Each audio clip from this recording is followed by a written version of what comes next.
Hotel தீ விபத்தில் கட்டிப்பிடித்தபடி சடலமாக மீட்டெடுக்கப்பட்ட ஆப்பிரிக்க தம்பதி குறித்தான செய்தி கண்கலங்க வைத்துள்ளது. அவர்கள் டெல்லி வந்த காரணம் மேலும் சோகத்தை ஏற்படுத்தியுள்ளது. என்ன நடந்தது என பார்ப்போம்.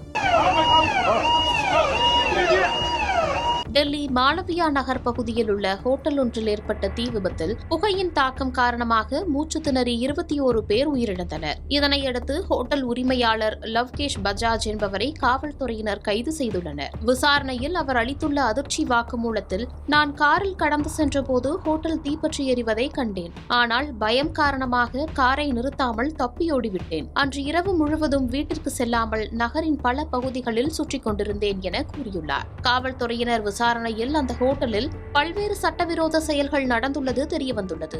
வெறும் 6 அறைகள் இயக்க மட்டுமே அனுமதி இருந்த நிலையில் விதிகளை மீறி 25 அறைகள் இயக்கப்பட்டுள்ளன. கட்டிடத்திற்கு ஒரே ஒரு நுழைவாயில் மட்டுமே இருந்துள்ளது. தீயணைப்பு துறையின் தடையில்லா சான்றிதழோ அவசரகால பாதுகாப்பு வசதிகளோ அங்கு இல்லை. இந்த ஹோட்டலின் உரிமங்கள் அனைத்தும் மேலாளர் ஜெய் மிஸ்ரா என்பவரின் பெயரில் உள்ளதால் தலைமறைவாக இருக்கும் அவரை காவல்துறையினர் தீவிரமாக தேடி வருகின்றனர். கைது செய்யப்பட்டுள்ள உரிமையாளர் லவ்கேஷ் பஜாஜ் இன்று நீதிமன்றத்தில் ஆஜர்படுத்தப்பட உள்ளார். இந்நிலையில் அங்கு நடந்த இன்னொரு சம்பவம் கண்கலங்க வைத்துள்ளது. இந்த ஹோட்டல் தீ விபத்தில் சிக்கி உயிரிழந்த 12 வெளிநாட்டு பிரஜைகளில் இந்த ஆப்பிரிக்க தம்பதியும் அடங்குவர். கட்டிடம் முழுவதும் தடிமனான புகையும் தீப்பிழம்புகளும் வேகமாக சூழ்ந்தபோது தங்களை காப்பாற்றிக் கொள்ள அவர்கள் தரைத்தளத்தில் இருந்த ஒரு குளியலறைக்குள் சென்று தஞ்சமடைந்துள்ளனர்.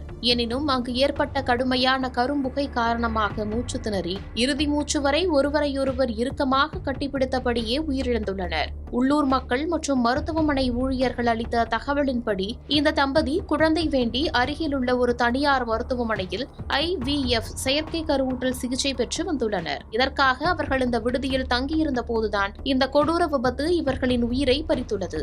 காதலால் இணைந்து குழந்தை வரம் தேடி இந்தியா வந்த தம்பதி மரணத்திலும் பிரியாமல் ஒன்றாகவே உயிர்விட்ட சம்பவம் டெல்லியில் பெரும் சோக அலையை ஏற்படுத்தியுள்ளது.